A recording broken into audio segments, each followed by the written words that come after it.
I propose to increase the rebate limit to 7 lakh in the new tax regime. Thus, persons in the new tax regime with income up to 7 lakhs will not have to pay any tax at all.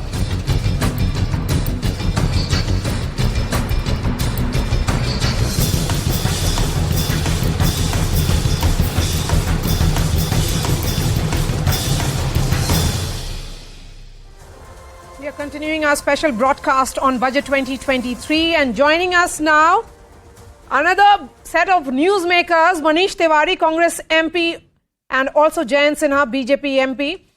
Jayant Sinha, Manish Tiwari has a concern and he has put out a tweet on that. He says, with government capex at 10 lakh crores, it is clear that private investment is not happening and cylinders are not firing. What will be your opening remark and your opening comment to Manish Tiwari? No, private sector capex is picking up, as Manish ji may have seen in the economic survey. There, the chief economic advisor has shown clearly with data that over the last 2 or 3 quarters, private sector capex has quite turned the corner and really picked up. And there are very positive signs as we move forward when it comes to private sector capex. Number one, capacity utilization has gone up, which means that factories have to be built, power plants have to be built because capex is required for high capacity utilization situations.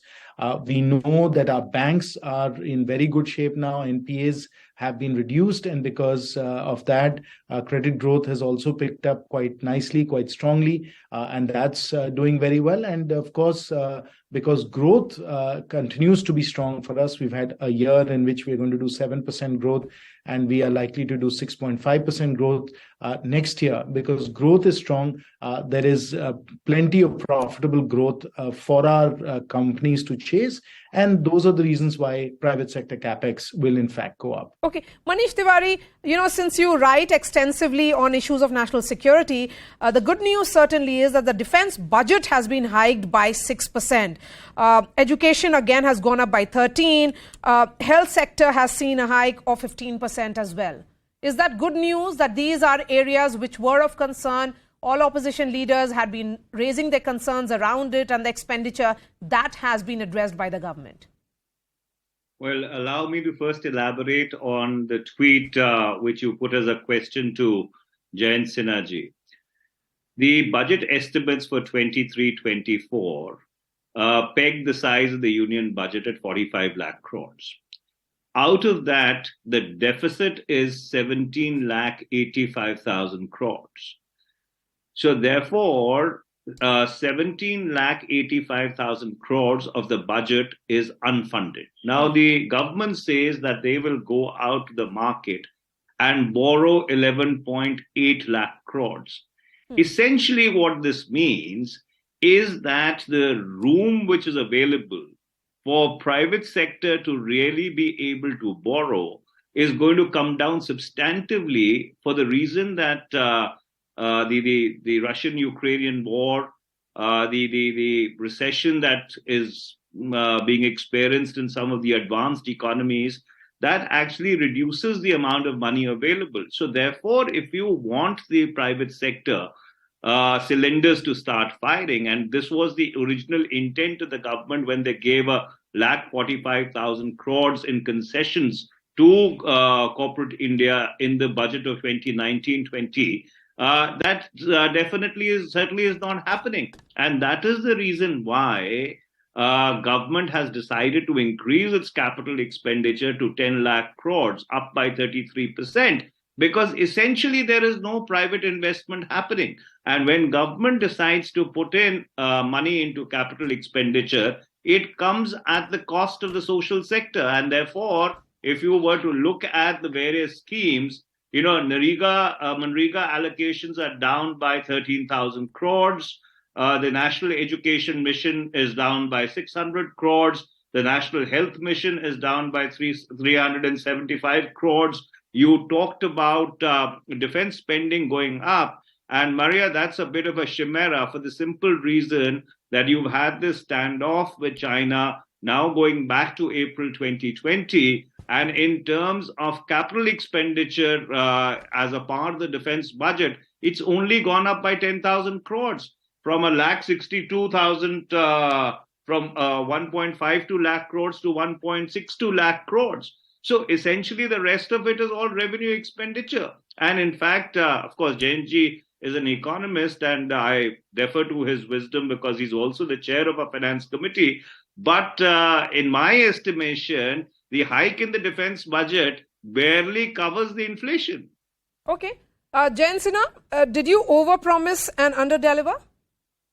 No, Beg your pardon? absolutely not. In fact, if this government has shown us one thing over and over again, which is that they underpromise and overdeliver. And you can see that in the numbers for this budget. If you look at revenue collections, we have collected much more than we had promised. If you look at our expenditure in certain areas, we have delivered more than we said we would.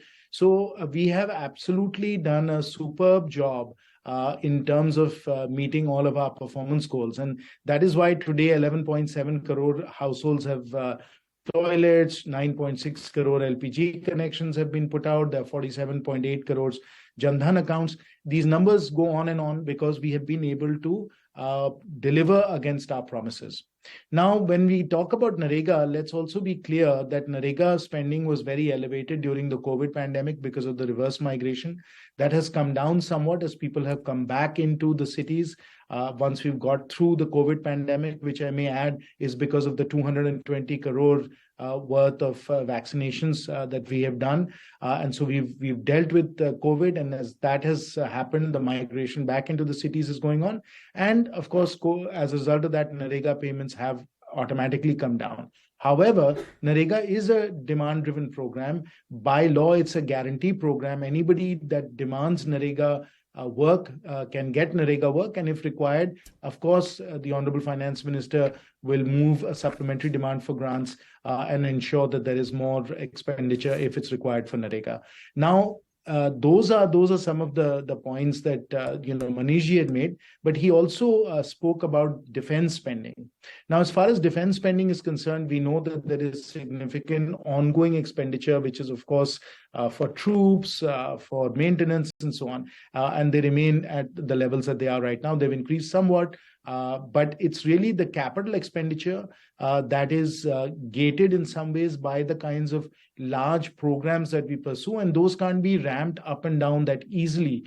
And so if the government has increased the capital expenditures by a certain amount, it's because they have taken into account what it is that they can procure from these major acquisition programs that they have, whether it's for an aircraft carrier, for a submarine, whether it's for the Rafale or others. So those are put together in a very thoughtful way by defense procurement.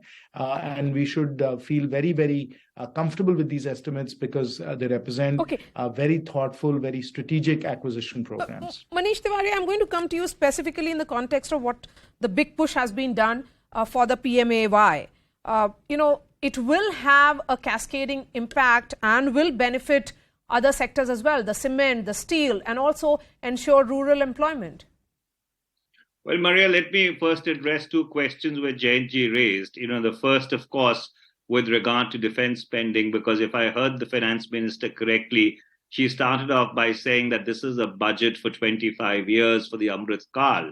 But it is also then a budget whereby you are looking at a Sino-Indian competition over the next 2.5 decades.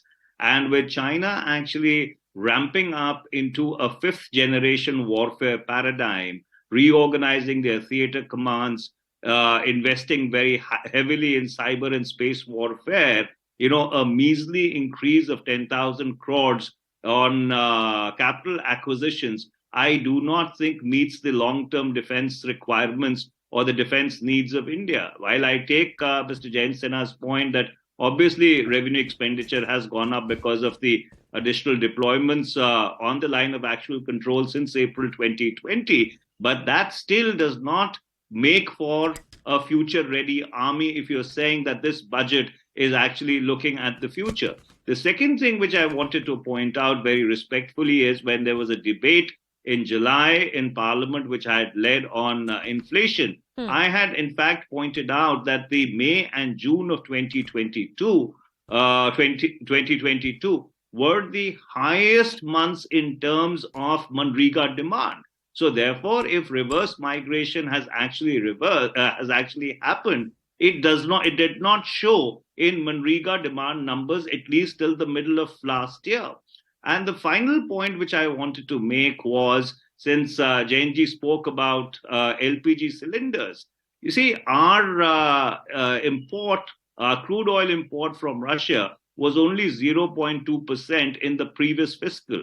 It's up to 25% now. We are actually buying crude oil at discounted prices. Why is it that that benefit is not being passed on to the consumers? Why is it that LPG cylinders are 1,000 rupees plus? Why is it that petrol is selling at over 100 rupees? Why are those benefits of cheaper crude oil not being passed on to the consumers? And that, obviously has an inflationary impact. And one thing which the budget has subterfuged is the whole unemployment situation. You have unemployment numbers prevailing at an all-time high. So therefore, while we may wax eloquent about a futuristic budget, but if you come down to the basic fundamentals, I do not think the budget numbers really square up in terms of the immediate challenges which India faces. All right, Manish Tiwari and Jayant Sinha, I really appreciate your time. Thank you so much. Well, joining us now is the MOS External Affairs, Meenakshi Lekhi ji. Meenakshi ji, namaste. This is Anand Narasimhan. Thank you for speaking with us on Budget Day 2023. Your first thoughts, because Prime Minister Narendra Modi had very clearly said that this is a budget which not just India but all of the world is going to be watching very carefully. So let me ask you, in your domain, is what's going to be the global response? Absolutely right. So I would say that everybody is watching this budget, considering when you're rising up against the stream, everybody is watching for you. And we remember the time when we were part of Fragile 5. And from Fragile 5 in past 8-9 years, the journey has been to top 5. So obviously the struggles have been immense, but the fact that India has made its place in the top 5 economies of the world, and we are one of the most populated nations, we are the driving engines of economy of the globe. Everybody is going to be watching us, and we have proved ourselves and our mettle that in spite of challenges of post-COVID recovery, slowing down of economy across the globe, challenges of export, challenges of importing certain things, disruption of supply chains, we've done pretty well, and one of the lowest inflation rates to managing 1.2 or 1.3 billion people is not a joke, and managing the food supplies to everything else, and that's what is the success story of our budget. Ma'am, we have seen how the policy of this government is women-driven. Would you say that one of the big takeaways certainly would be Mahila Samman Savings Certificate, and what do you think is the thought behind this? So the thought, I mean, if I can say that the thought behind Mahila Samman certificates is that 2 lakh seems like maybe for some people it may seem like a small amount, but the average women need some kind of protection to their small savings, and also incentive to save. And women, irrespective of which strata of the society they come from, they are big savers.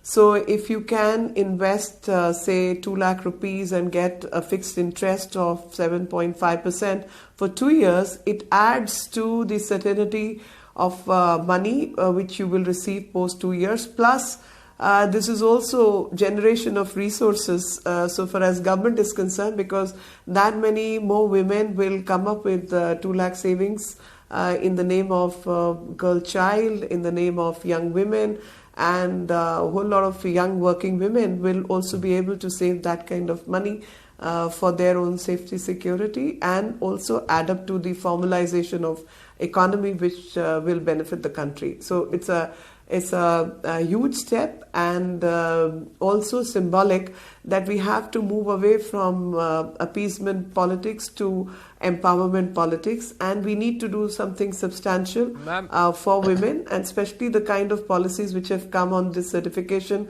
along with self-help groups and employment generation. They are going to go a long way in creating the atmosphere of empowered women. Ma'am, so this is a big year for India. India is hosting the G20, it's hosting the SCO. There are a series of meetings in the run-up to those two summits. I did not see any specific allocation for the hosting of these summits, or will that be subsumed under the overall budget for the Ministry of External Affairs? That's right. You would have seen there has been a hike of budget to Ministry of External Affairs, and we have linked that hike to the SCO presidency. That Shanghai Cooperation, India becomes the India has assumed the presidency of SCO in addition to the presidency of G20. So all our preparations and related matters will be dealt with and handled under this budgetary allocation. In addition to the fact that we engage with several of our neighbors, including Afghanistan, where we do not call it an aid or grant, and that is India's sensitivity. We call it developmental cooperation, so a whole lot of budgeting procedures for developmental cooperation to our neighbors and long-standing friends is also there. Meenakshi, the last 3 or 4 years have seen two black swan events. We're also looking at very turbulent times, global recessionary trends, conflict in and around us. Iran-Israel is just opening up. We have Russia-Ukraine going on for nearly a year. How much of that is going to affect India's growth story? And can we insulate ourselves? How much can we insulate ourselves? Does this budget take that into account? I would say no country in today's time and age of globalization can insulate itself completely. But that is precisely why this budget becomes important, that in spite of challenges and not because things are going in our favor, that we have all stood in a good stead and we have managed our resources well, keeping all these sensitivities intact and caring for everyone and doing this balancing act. And that is why this budget becomes so very special, that the policies which this government started in 2014, we have been consolidating year after year, and Sabka Saath, Sabka Vikas has been the motto, and that consolidation is what you're seeing in this budget. And all the past policies, whether spending on toilets, giving energy to women through Ujjwala, building roads, spending on ports, laying highways of internet, spending on 5G, all that has actually helped. I mean,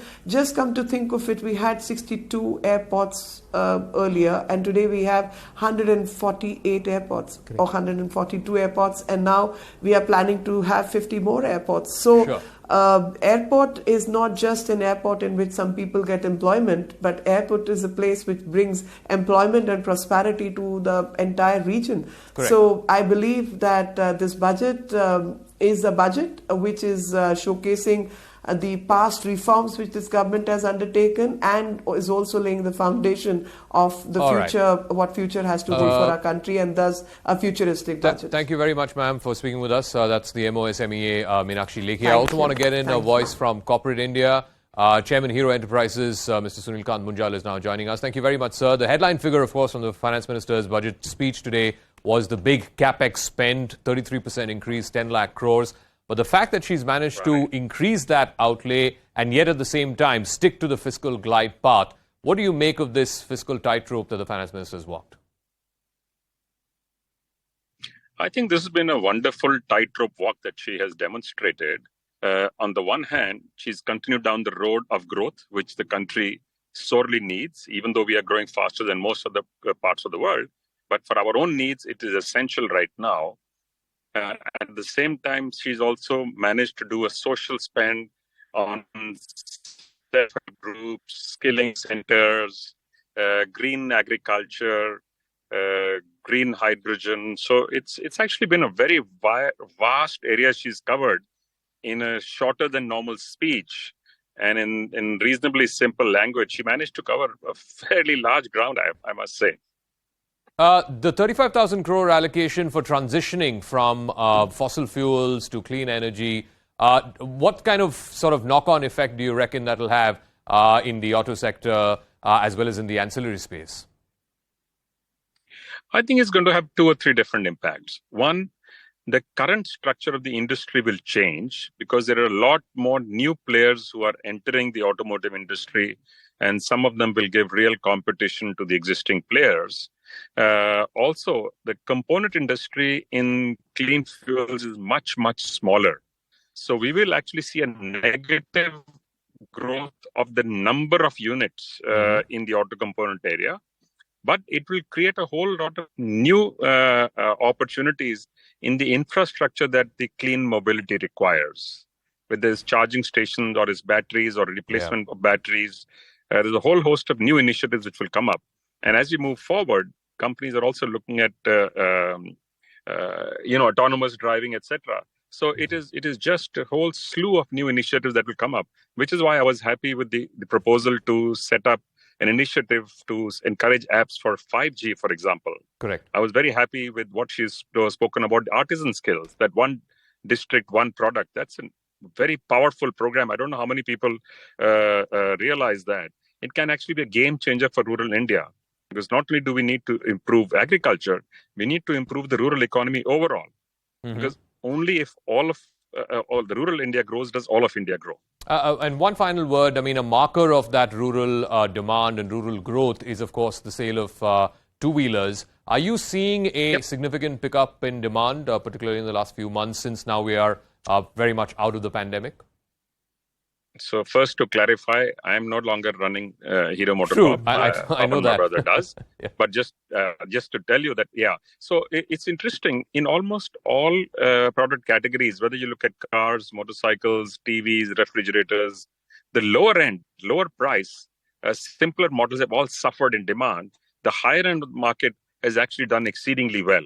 Which is worrying because the spend available, the surplus available to spend at the bottom of the pyramid has actually got squeezed. Inflation has had an impact, and compensation and wages have not kept up. Which is why some of these initiatives are actually critical, that while the government spends a big infrastructure, it needs to create demand so that the private sector investment can also get crowded in. And I think if we continue down this road and we are able to implement what is announced today, we will see a salutary impact of that in the next year to 2 years. Starting in the next year to 2 years, but covering 3 to 5 years, I would imagine. All right. Mr. Munjal, as always, a pleasure speaking with you. Thank you very much for speaking with us here on CNN News 18. So the big takeaway, of course, is on the capex figures, the fiscal deficit glide path. But I think, Anand, you can walk us through, what are the other big numbers that stand out? The numbers are that loosen your pockets and start spending. That's what everybody is doing. The government is saying we are spending. They're asking the private sector to start spending, and they're telling the taxpayer also move on to the new tax regime and have more money to spend. Just settle your taxes in one click. No problems with compliance, and go ahead and start spending. We will secure your future, but go ahead and start spending. That's what it is. Let's quickly look at the key highlights of this budget 2023, ladies and gentlemen. We're signposting some of the salient features, and the reason why is that these slabs are very, very, very, very, very, very important. Now let's look at this, ladies and gentlemen. Growth via higher capital spending, focus on fiscal prudence, no tax on salary up to 7 lakhs. So that means at 7 lakhs, it's a hard stop. If you get 7 lakh and 10 rupees, that means you get into the slab based, and we'll get to Zaka and that to try and explain that, and then other aspects too. Nudge for the new tax regime. They're saying that's going to be the default tax regime because somewhere they've extended the old tax regime by 1 more year, ladies and gentlemen. That means the government is saying very soon in the near future, you've got to move away from the old tax regime. You want to save, don't save to save tax, save to secure yourself. So de-link the two. That's what they're trying to say. 2.4 lakh out of the big capital expenditure of 10 lakh crore overall, including the state grants, etc., is about 13 lakh crore is towards railways, the biggest outlay. So you can realize the thrust that they're going to give. And of course, Ashwini Vaishnav was, while speaking, was very, very happy about it. PM Awas Yojana outlay hiked by 66%. Hardeep Puri talked about that. Green energy transition, everybody is talking about this because India is saying our growth is going to be sustainable. We will try and meet the SDG goals. We want to be net zero in 2070. We need to start working on it right away. Let's quickly look at the aspect that this is not a populist budget because there aren't too many raveries or freebies, but there is something in it for everybody. And more importantly, the marginalized sections who are not being talked about, who have not yet been reached. Nearly 30 lakh, that's their number of tribals who are very, very backward, very poor, and they're going to reach there. The allocation is nearly 15,000 crore for that. Revamp credit guarantee for MSMEs. They want to power the MSMEs and those allocations stay. But overall, it's prudence and not populism that we are talking about. Zakir Jacob has got the census, it's nosedive. Is it the budget that pushed it up? And then other factors that sent it back down. Yeah. So I think the finance minister overall will be happy with the way the markets react. Opened at 59,737. She started the speech. It was just a shade above 60,000. And then the Sensex climbed to 60,773. So at one point, it was 1,000 points plus since its opening. So I think that way, it was fantastic. By the time she finished her speech around 12:30, 1 o'clock, it was at 60,773. Then in the post-lunch session, there was this massive slump. It came down to 58,816. But eventually, with some institutional buying, it went back up to close the day at 158 points up from the starting of the day. The Nifty, on the other hand, it started in positive territory, ended the day in the red. Of course, the market being worried about other concerns. But the immediate sort of thumbs up when the speech was happening, in the immediate aftermath of the speech, it went up over 1,000 points. So I think at least the immediate reaction of the markets to the finance minister's speech was a positive one. I believe Gaurav is there with us as well. Gaurav, I don't know if you can go back in time, but somebody was telling me even for the so-called dream budget that Chidambaram presented in 1997, the markets didn't, at least on that day, did not end in the green. That's right. And also on the dream budget was presented in the evening, so markets were not open then. Correct. That was in 1998. The budget getting started, presented only at 11 a.m. only in 2001. And also the volumes and the levels of markets in 1998 was far lower than it is now. But the reason the markets actually tanked during the latter half has got very little to do with the budget, it appears now. It has got to do with one group of stocks, which has been at the receiving end of a very critical research report, and that probably brought down the markets because it holds a considerable weightage on both Nifty and Sensex. That is why the budget, the markets reacted in the manner that it did during the course of the budget speech. It really went up. And the markets were actually very, very welcoming of the fiscal deficit figure and also the capex announcements. But around afternoon, around 1 o'clock or so, because of a group of stocks that holds considerable weight in both Nifty and Sensex started falling, the markets came down but recovered a bit during the end. I want to talk a little bit about the big picture, because if you go back exactly a year ago and budget 2022, as it were, and if somebody said inflation is going to be the number one priority for the finance minister, for the RBI, you would have said that's not quite possible. But then Russia-Ukraine happened and the whole world changed. This is the inflation picture through the bulk of 2022. February end is when you have the war beginning, and then look at how it shoots up to 7.79% in the month of April. Above 7% by and large between April and September, but from October onwards it has been falling. And under 6% is where it was in the month of December. Now, whether this will hold, will the war ease up, will some of these recessionary tendencies also start playing up, what we're seeing in the Western markets? Will inflation, Yamini Iyer, continue to be under the sort of comfort ambit, as it were, of the RBI, under 6%? Or will this be, again, something that we have to sort of brace ourselves for? I think we would be wise to brace ourselves for possible inflation, not just because of Russia-Ukraine, but if you look at what happened last year and what were some of the key drivers of inflation in India, climate and climate-associated unpredictability in the weather played an important role. The heat waves, the unpredictable, unseasonal rains affected both the Rabi and Kharif crop. It had a huge impact on wheat procurement. It also had a subsequent impact on rice. It had some impact on vegetables. It is likely, that the climate-related challenges are going to continue into this coming year and for a much longer period. And crucially for India, because food occupies such a large part of our consumption basket, shifts in food-related inflation make a huge difference on the lives and livelihoods of the bulk of India. Okay. So we have to be very, very conscious of the challenge of inflation. I think we also have to think harder about what are the best and most agile tools we can use to deal with inflation, because this climate-related inflation is not going to go away anytime soon, and its unpredictability is unprecedented. Gurcharan Das, I think the markets reacted in a positive way during the speech and immediately after the speech. Like I said, it was 1,000 points up, primarily on the fiscal glide path. The fact that she's able to stick to 6.4% fiscal deficit for this year, 5.9 next year, and sticking to 4.5 for 25-26, that is something that the markets would love. Despite the 10 lakh crore headline figure in capex, to stick to the fiscal glide path, I think it's quite commendable. Yes, I think so. And, just further to the point that you were discussing with Yamini, that we obviously, right now we are on a path where inflation is calming down. Yes. And that should continue.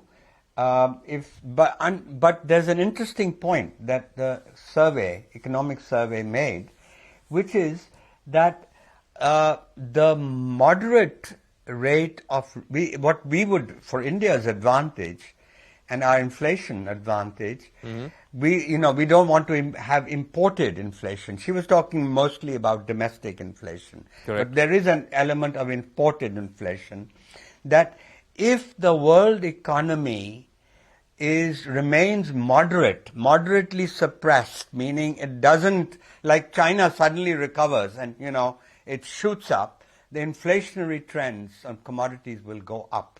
So that's not a good thing. So that's one of the areas that we should watch out for.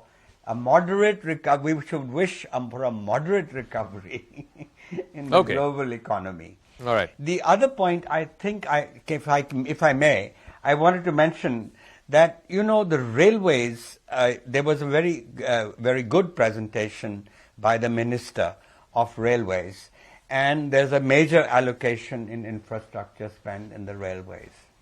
However, I was on the Railway Restructuring Committee, so that's full disclosure, and I certainly believe that the railways deserve to create some competition. And many countries have done it, and they've benefited from it. And so we are not saying privatize the railways. What we are saying is the rolling stock should be in the national domain. It should be nationalized. Rolling stock, the lines, the signaling and the railway lines, the stations, etc. But the rolling stock, that should be. We should have. In other words, if there's a Shatabdi at 7, which is the Indian Railways, there should be 730, a private sector railway. And now this requires an independent regulator. And the railways have not managed to do it.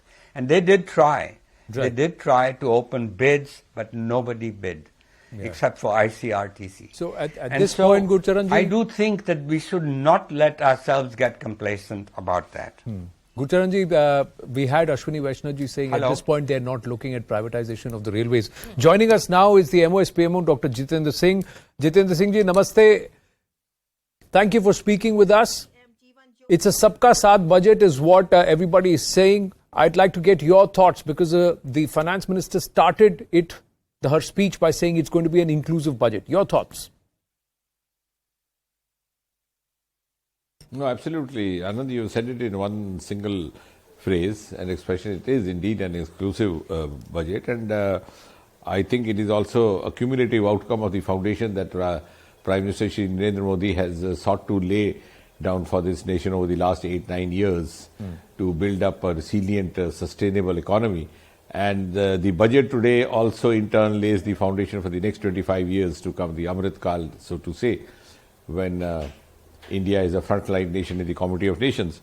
And therefore, I think very wisely, very thoughtfully, the budget seeks to include every section of society, even those which hitherto felt that they were not adequately attended to by the earlier governments, be it the women, be it the Vishwakarma, the tool user, handlers, the youth, the green growth, which are the, I think, 3 or 4 focus areas.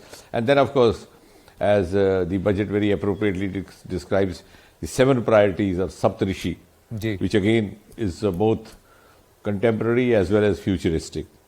You have the green growth on the one hand, you have the youth power on the other hand, you have skill component involved in that, and also at the same time reaching out to the last man in the last queue or reaching the last mile or the saturation points. So I think this is a budget despite all the constraints, and I think what is most remarkable is that we've just come out of COVID. And at a time when most of the nations of the world, across the world, are actually struggling to sustain their economies or to stabilize their economies, India has actually vindicated what is being popularly described as the bright spot in economy, as is being said by some of the economists across the globe. You've named a lot of sectors and also factors that have been addressed in this budget, but Dr. Jitendra is saying some of them, a lot of them fall under your domain, be it quality, be it personnel. But in terms of earth sciences, in terms of space technology, yes, there is a certain thrust towards artificial intelligence, but is our space program, is earth sciences, is that all taking a back seat in this budget? No, not necessarily, because when the budget talks of artificial intelligence, the AI hubs, this is actually, it owes its basis to the basic sciences. So you cannot be doing your honors in English literature without having read alphabet ABC. So it does not mean if the thrust is BA honors in English literature, the kindergarten ABC has been forgotten. It's actually an extension of that. But having said that, for example, now the as far as the sciences is concerned, I think we have tried to go across to the areas which were left hitherto relatively untouched. For example, there's a specific mention of 157 new nursing colleges to be established. Now, very, very thoughtfully, and I think it's an outcome of a vision, we have sickle cell anemia elimination mission, which was not thought about. So this is actually a kind of the prioritization that this government has given under Prime Minister Modi, particularly during and after the pandemic. Now you have joined public-private research initiatives under ICMR labs, which were not happening earlier. Now, as far as the ministry that I am directly related to, though it was not part of the speech read out by the finance minister in the parliament, but if you go through the budget, in the estimates, there is about 25% hike in the budget allocated for earth sciences. Also, almost similar amount in science and technology, then also in biotechnology. And that is again a reflection of the reiterated prioritization which has come forth from none less than Prime Minister regarding the ocean resources, the deep sea mission. Let's not forget, he spoke about deep sea mission from the ramparts of Red Fort in his Independence Day address, not once but 2 consecutive years. In 2021 he spoke, 2022.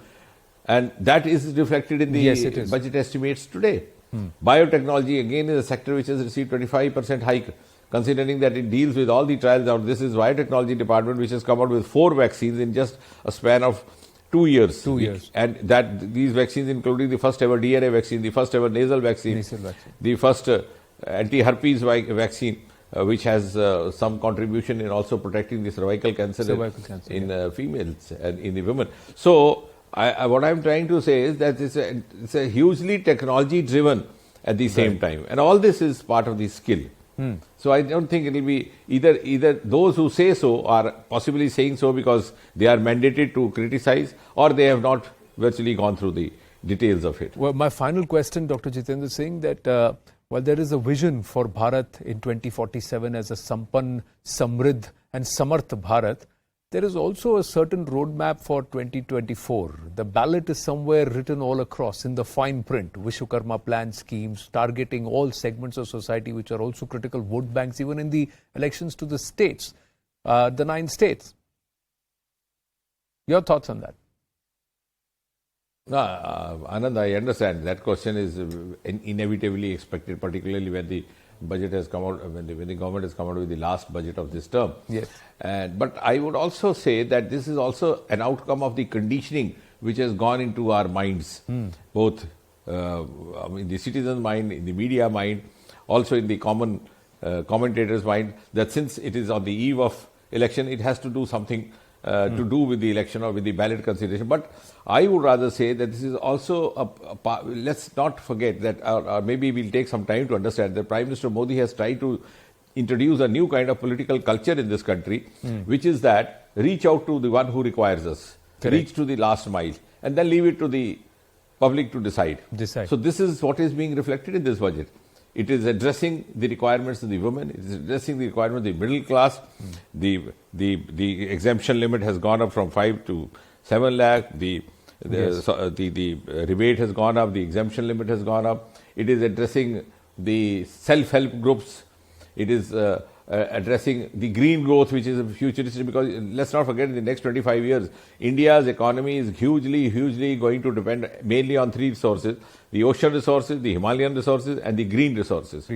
And that has been taken care of. So Prime Minister Modi's approach has been to do what is required to fill the gaps which have been left by the earlier regimes, and to reach out where it is required to be reached, regardless of the vote consideration. And that has been a kind of an approach which the government has followed in the 8 or 9 years. For example, if you see in the beginning itself, the Ujjwala estimates that was given by Nirmala Sitharaman, 11.7 crore household toilets constructed. Nobody asked whether the toilet belongs to a Hindu or a Muslim or a caste or a creed, wherever it was required.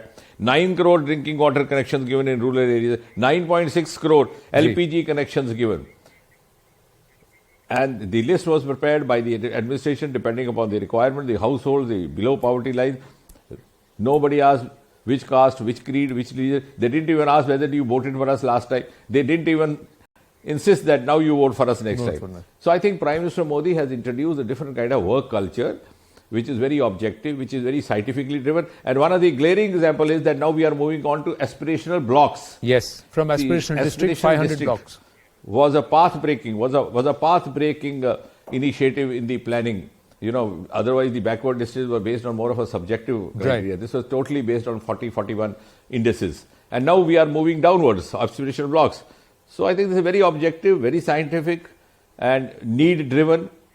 And then it is left to the public whom they find the best. Now the challenge is implementation. You've laid out the roadmap in the budget. Now you've got to implement it in the run-up to 2024. Dr. Jitendra Singh, thank you very much for speaking with us and joining us on Budget Day coverage. Now, ladies and gentlemen, let's turn our attention to the man who's been standing there patiently with a lot of numbers with him.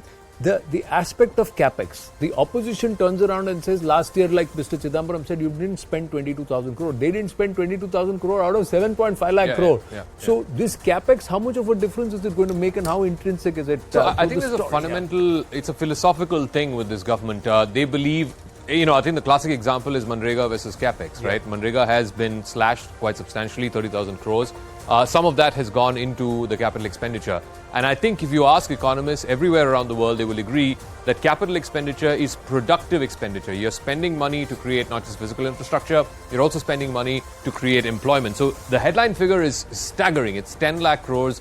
Never in the history of India do we have a capital expenditure of 10 lakh crores. And I think for me, the dramatic story is how just 3 years ago in 2020-21, we were just spending 4.39 lakh crores in capex. In just 3 years' time, we've more than doubled from 4.3 lakh to 10 lakh crores. I think that trajectory, I don't see in that comparable period of 3 years anywhere in the world we've seen this kind of dramatic increase in capital expenditure. But the even more amazing thing is to do it along with the fiscal glide path being maintained what she committed to last year, 6.4% of GDP this year, 5.9% next year, and in 25-26 to bring it down to 4.5%. I think that is an incredible achievement if the finance minister's glide path, they're able to stick to the fiscal deficit for next year and for the year after that, because you're increasing productive spending and at the same time you're maintaining that your finances are well within the reaches of the FRBM Act, as it were. I think doing both together, I think is pretty incredible. And Sandhya, I was looking at the data. It says that the capex has been consistently being increased as far as this government is concerned. Yes. The targets have always been going. And interestingly, even in the COVID years. Yeah, even so the COVID especially years. when Yes, you this had number. your deficit grow up to 9%, in Correct. that year also you've seen 1 lakh crore Addition, up yeah. in your Correct. addition in your capex.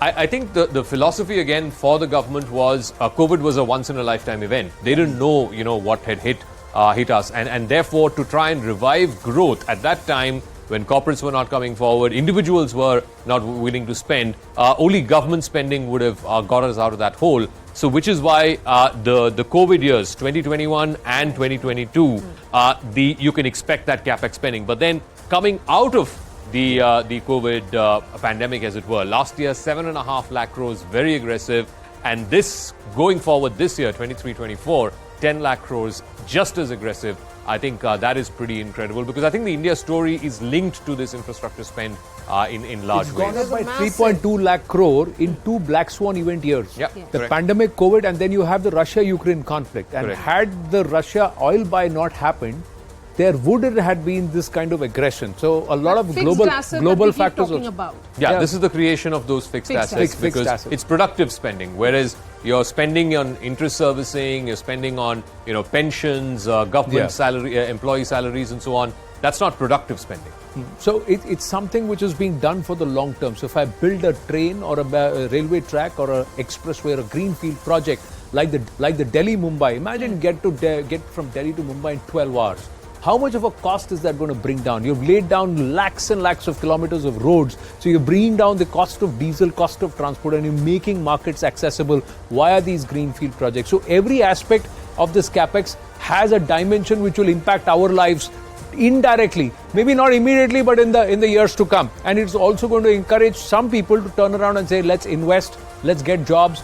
And that was an interesting statistic, even as we put out Rate the Budget, ladies and gentlemen, where they said that 1 rupee in the hands of a person yields 95, but if I put it in capex, it yields 3.45. Yeah. So that's a significant number. Overall rating of the budget, 41% have deemed it excellent, 18% say it is good, so it is about 60% there. So 60% marks for this budget. 16% say it's average. Poor is 25%. So that poor has come down from 30 to 25%. The average has gone up from 11 to 16%. The good, some of them swinging away from good into excellent rate, but overall hovering around that 60% approval rating. You think that's a fair assessment? Yeah, I think so. But whether it's on newsreading.com or whether it's on the markets, I think they did give the thumbs up in the initial sort of hours after the finance minister's speech. But I think ultimately there is going to be a lot of volatility this year. I don't think the Russia-Ukraine situation has fully played itself out.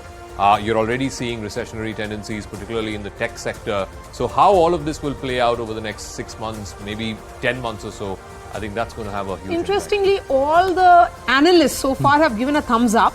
But if you look at it, I mean, Finance Minister Nirmala Sitharaman has had this rating all through, all 5 years that she has presented the budget. So there is something very prudent about her politically and very responsible when it comes to her budget presentation. The other thing is that you have to hand it to her Yes. that she has weathered the storm. Absolutely. As a finance minister, in the last 75 years of our history, hardly anybody would have gone through the kind of rigor that she has had through, and coming in through absolute bankruptcy, near NPAs, huge load, huge pressure on the system, two black swan events. As the first defense minister of India, first full-time defense minister when the Rafale happened, the entire controversy, and then it's been a rough road, but it's been a budget that everybody will remember. Thank you for joining us right through this continuous coverage. Fab job done, Zakir Jacob, Badia Shakil, and to the entire team here at CNN News 18 who've been attached for us to bring you this kind of coverage. And of course, thank you viewers for staying with us right through this coverage. Really appreciate it. Stay with us. The show goes on. on the other side.